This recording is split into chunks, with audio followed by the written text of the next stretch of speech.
বাড়িতে খুব সুন্দরভাবে গোলাপ জামুন তৈরি করে দেখাবো। তো আমি এখানে চাটনি করার জন্য 1 কাপ চিনি আর 2 কাপ জল দিয়ে দিয়েছি কেশর, 2টো এলাচ, 1 পিস লেবু চিপে দিয়েছি, গোলাপ এসেন্স। এখানে নিয়েছি আমি 200 খোয়া ক্ষীর, আর খোয়া ক্ষীরটাকে খুব সুন্দরভাবে গ্রেট করে নিয়েছি। আর নিয়েছি 25 পনিরটাকেও গ্রেট করে নিচ্ছি। দিয়ে দিচ্ছি 1 চামচ সুজি, দিয়ে এবার এই যে হাতের যে তালাটা আছে এটা দিয়ে ভালো করে মিনিমাম 20 মিনিট ধরে এটাকে মেল্ট করে নিতে হবে।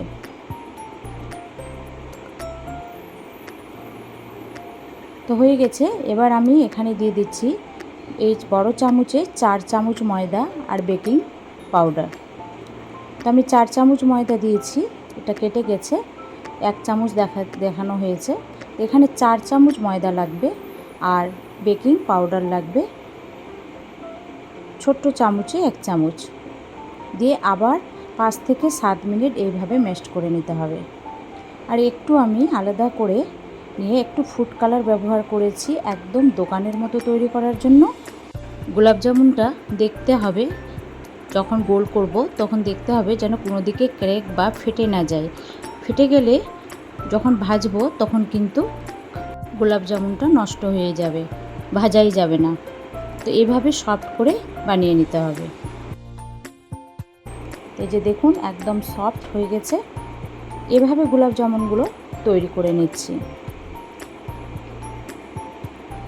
তো আমার 200 খোয়া ক্ষীরের মিনিমাম 16টা গোলাপ জামুন হয়েছে। আর এইভাবে ভেজে নিচ্ছি। তো খুব লো ফ্লেমে ভাজতে হবে।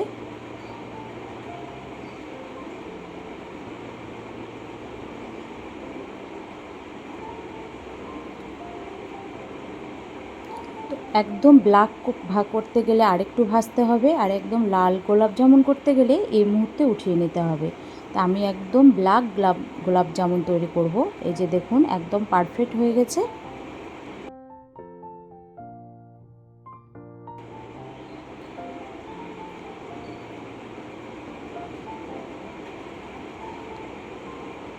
একদম হয়ে গেছে। আর এদিকে যে চাটনিটা করে রেখেছিলাম এর মধ্যে ডাইরেক্ট দিয়ে দিচ্ছি।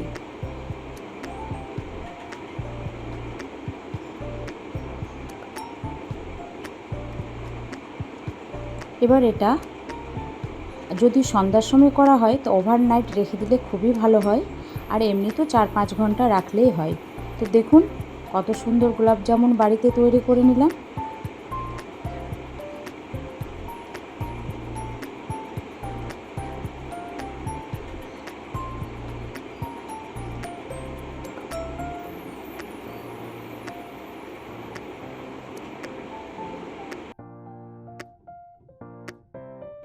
আর দিয়ে দিচ্ছি একটু পেস্তা উপর থেকে।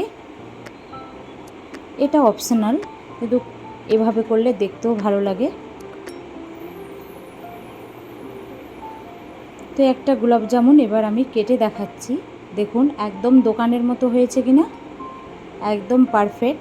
তো কেমন লাগলো ভিডিওটা কমেন্টে জানাবেন।